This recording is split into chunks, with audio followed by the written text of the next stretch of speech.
Nasamsam ng mga operatiba sa isang matagumpay na drug bypass operation ang tinatayang 272,000 pesos halaga ng hinalang shabu nito lamang ika-1 ng Disyembre taong kasalukuyan sa Barangay Lopez Hainan Norte, La Paz, Iloilo City. Dakong alas 12:30 ng madaling araw nang isagawa ng mga operatiba ng Police Station 2 ang operasyon na nagresulta sa pagka-aresto ni na Alice Archie, 33 taong gulang, at Alice Darwin, 22 taong gulang, parehong residente ng naturang barangay. Ayon kay Police Major Tranquilino Querubin, officer in charge ng Police Station 2, nahuli ang dalawang matapos silang mabilhan ng isang plastic sachet na hinalang shabu gamit ang 7,000 na buy-bust money.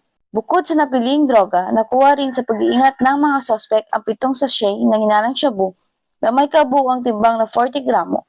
Tinatayang aabot ang halaga nito sa 272,000 standard drug price. Ang dalawang suspect ay tinuturing na mga street-level individuals.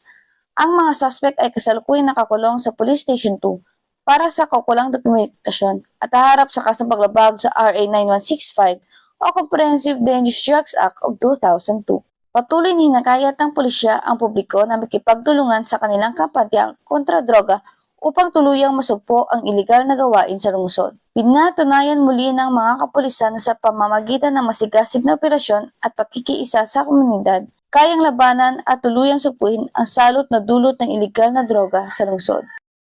Mula rito sa Western Visayas, ako inyong PNN correspondent, Patrolwoman Lynette Sablon, alagad ng batas, tagataguyod ng Balitang Pulis.